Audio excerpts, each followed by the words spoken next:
Hey everybody, before we get started, I just remind you this episode is brought to you by our patrons like Adam DeHarp, Agio Comics, Akakazime, Arcade 10, Black as a G, Carlos, Dragon, Ferris, Jeremy Vasquez, Jesse LaFay, Jonathan Sandoval, Legendary Boss Hunter, Liam Kessler, Richard Raptor, Rise of Kenji, Rogue Robin, Shravor, Shiny P, Some Guy Named Rob, 723, and Baron the Crow. If you like what we do and want to see us do more, consider supporting us on Patreon. You can get access to episodes early and lots of other goodies, and really helps us out. Thank you for your support, everybody.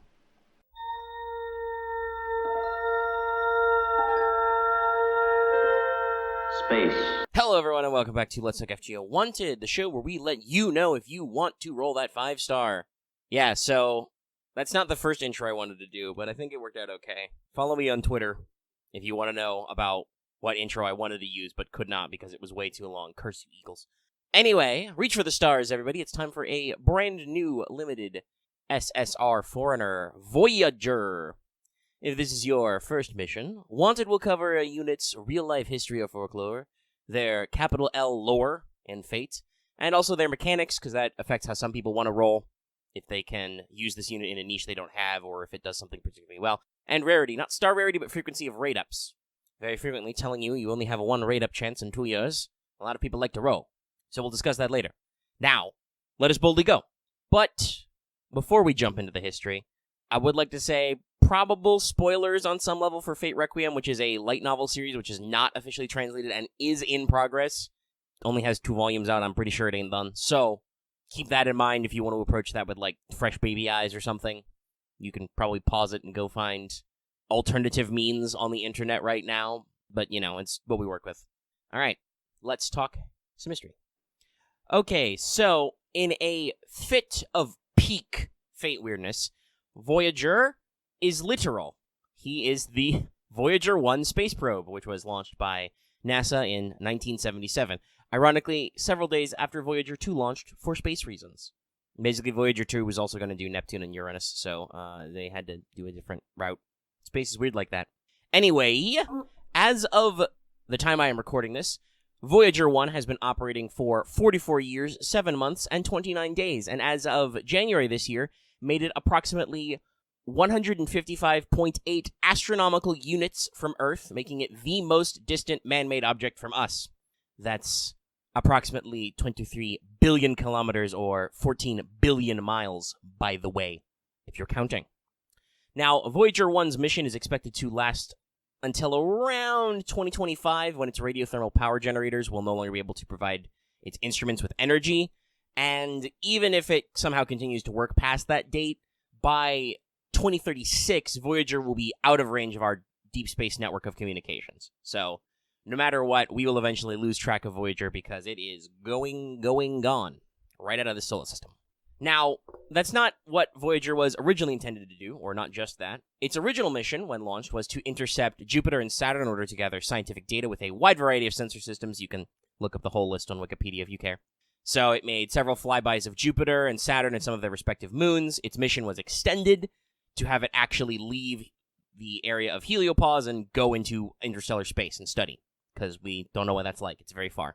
Now, to remind y'all just how big space is and how long Voyager has been doing this mission, it was launched in 1977. It did not reach Jupiter until 1979. It was a 2-year flight. Then it does a flyby of Jupiter, Amalthea, Io, Europa, Ganymede, Callisto, all that fun stuff.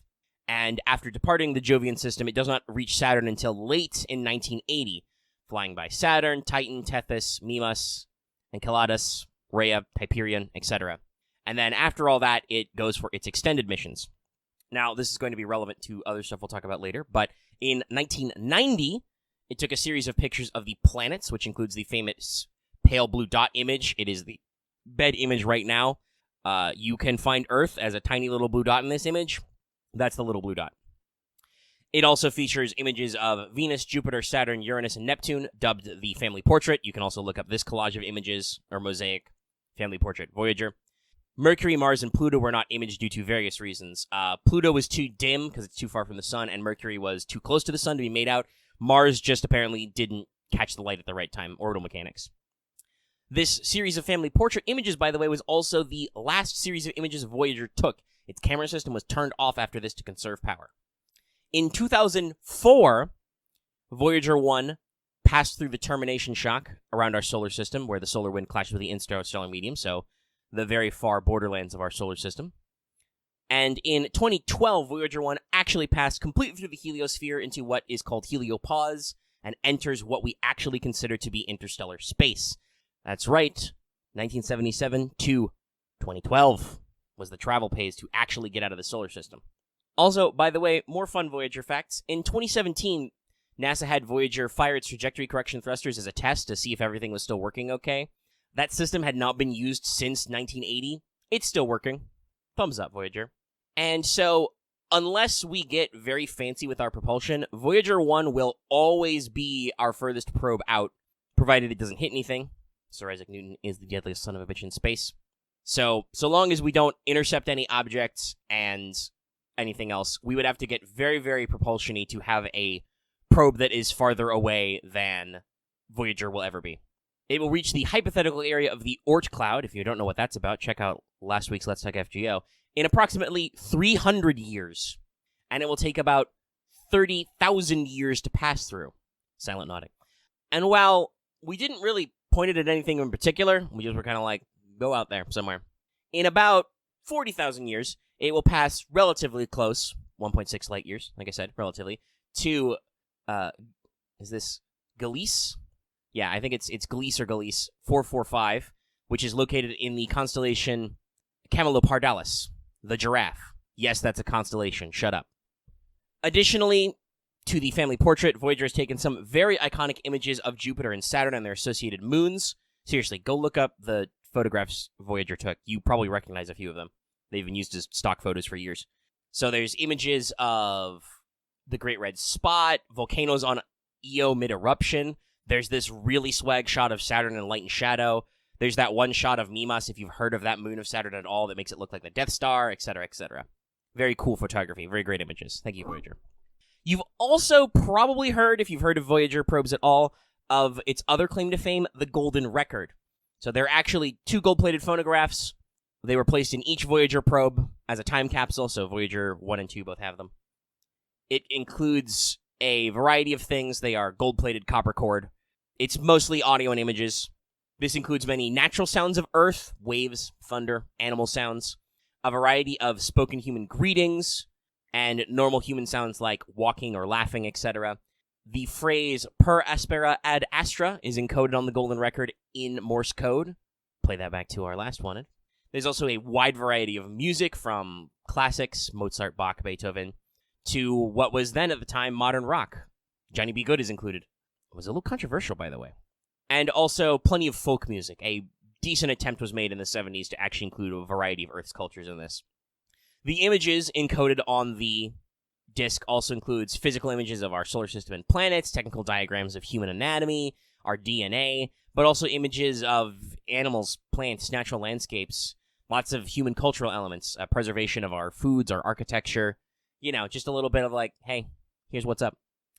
We also recorded a human's brainwaves and put that study on the record, in case aliens are psychic, I guess, or just want to know how our brains work. The covers of the record, which have some iconic images of their own, obtain a variety of instructions on how to actually play them and get the images out of them. Also, a map of nearby pulsars, which all work off a regular timescale, so that basically you can locate our send-by address. Anyone who is out here looking for space probes and picks this up could figure out from the pulsars where we're supposed to be. Additionally, the cover is plated with some very pure uranium-238, which has a very long half-life, so anybody who picks up the record will be able to backdate it and kind of figure out roughly when we sent it. Very cool stuff, the Golden Record. Let's talk a little bit about that lore. And now we go to Wacky Town, because of course we do, it's Fate. So, Voyager is a major character in Fate Requiem, light novel series, which is set in 2025. Also, sometimes the setting is called After the Holy Grail War. Yes, you heard 2025 earlier. That is after Voyager would have run out of power. So initially, Voyager is a stray servant who doesn't really know his true name or class container. Other people can't figure it out, so he's placed in the care of our other main character. I still don't know, actually, if it's Eris or Erise Utsumi. Anyway, his initial appearance is then heavily influenced by Erise. She has a strong connection to the Story of the Little Prince, which is a 1943 novella by Antoine de Saint-Exupéry. I think that's how you do RY in French. Anyway, it features a little blonde prince who explores planets, and that's his alias for a while. He's called the Little Prince. Eventually, we do find out that Voyager, his true name, also his class container. This could indicate that maybe future space travelers or other will fall into this class. In FGO, they use Foreigner, presumably to simplify them from producing another class they don't need. It also might be a legitimate secondary class container. After all, in FGO, Voyager does have the class skill of Foreigners, the entity outside stuff. So there's some room there for that to be a legitimate cross-classing. Voyager is the youngest servant, because as of 2025, he would be very freshly recorded in the Throne of Heroes, and he takes on a humanoid form despite being a space robot in order to facilitate communication with his master and actually be in a Holy Grail War. He is also sometimes called the Last Servant, but I'm pretty sure this is Requiem specific for plot stuff. Also, he is a very baby for a servant, and has a slightly non-standard manifestation. His pre-programmed knowledge for a Grail War is a bit limited, though in FGO he kind of grows through ascension, like most of them do, to actually get a more firm grasp on a lot of this stuff. This is a little funny to me because of the golden record, but yeah, anyway, we're here. And I don't really have much more than that, because Requiem has, 2 volumes, and like I said earlier, I'm pretty sure it's not complete at 2 volumes, so there's not a lot to dig into here. It's kind of a weird include, so that's where we're at. Now, obviously, Voyager's going to be a major character in his debut event, the Requiem collab. He will also appear as a bonus servant in Imaginary Scramble and Grail Live, so expect he will have some presence there. And I think he might also appear in the Slapstick Museum White Day event, if this mysteriously blank entry on the wiki can be believed. So, yeah, there'll be plenty of future story content for Voyager as well. And that's it. That's all I got for lore. I don't think they've even shown off half the stuff he can do in Requiem, so we'll just get into the mechanics. I hope you enjoyed me talking about space. So, as you might expect from a small space boy, Voyager is low attack, high HP, quick, arts, buster, pretty normal hit counts and NP gain. His NP is an AoE quick, it's 5 hits, don't go too crazy, which gives him extra NP damage based on overcharge first. It does bonus damage to Heaven attribute enemies, and it gives the party 20% NP gauge. If they are a still living trait servant, which is MASH, most pseudos, and also direct collab characters like Shiki, Erise, Ilya, etc., they get 10% more NP. So, decent synergy, trait damage, extra damage, help out the team. First skill gives him a 30 to 50% battery, 10 stars, and debuff immune for 3 turns. That's pretty good, just no debuffs, 3 turns. Second skill gives him a 1 turn of evade. It gives him 10 to 20% quick up for 3 turns, and also gives an enemy you target 10 to 20% quick resistance down for 3 turns, so spreads it out a little bit. The final skill gives a target ally star weight up for 1 turn. It gives the party 20 to 30% critical damage, and 10 to 20% critical resistance chance for 3 turns, so we're playing with some interesting mechanics here. You get critical res, you get critical up, very fun stuff. Passives, we've got, Outer Entity C for some more stars per turn and even more debuff resist. Independent Navigation, a unique passive which gives him 8% crit up and arts up all the time. And Contact and Civilization D, which gives Voyager a very interesting passive 10% buff removal resist. So that's a very interesting quality. All in all, this makes Voyager a pretty flexible unit. His low attack base and relatively basic multipliers mean you're not going to go crazy on damage output, but he has a trait damage. And if you stack the swing by effect, so you give him the arts, the quick up, and then you give that enemy the quick up, and then you give him the hit, that's 40% quick up, basically, which is pretty good for 3 turns. He also has the appropriate ability to go for stars and crits on a follow-up. Also, possibly more interesting, I think, is his support potential. He can give you battery support to teammates when he fires his NP, more to living humans, has enhanced star weight options, and other quicks can profit from swing by's effect, because that's not just on him. So you can use that on a high-priority target. Plus, you can get some extra crit damage. It's interesting. So, for CEs, he's got a classy 50% battery, so all those CEs are open.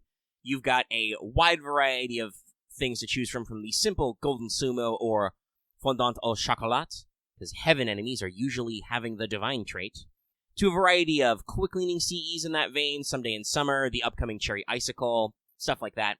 Or, if you wanted to skip out on starting battery for some reason, you can try things like Decapitating Bunny for Invul. You can do the variety of CEs that are arts quick mixed. You can go for boosting pure critical damage. What is that? Hot Spring of the Moon. Stuff like that. I would say since Attack Plus is the buff Voyager doesn't have natively, aim for that first. Golden Sumo's pretty good for that. But there's actually a lot of flexibility depending on what comp choices you can make. Speaking of which, for party comp, obviously, Scotty is a pretty good one. I don't know if she is the best solution, especially since his hit counts are only 5 and his base attack is low, but she's got the good stuff Quick craves. You got a very big boost to quick output. Her defense down is basically the same stat as an attack up, so you've got good synergy there. And she's got a 50% battery, which opens up your CE selection. Waver also is a very good target.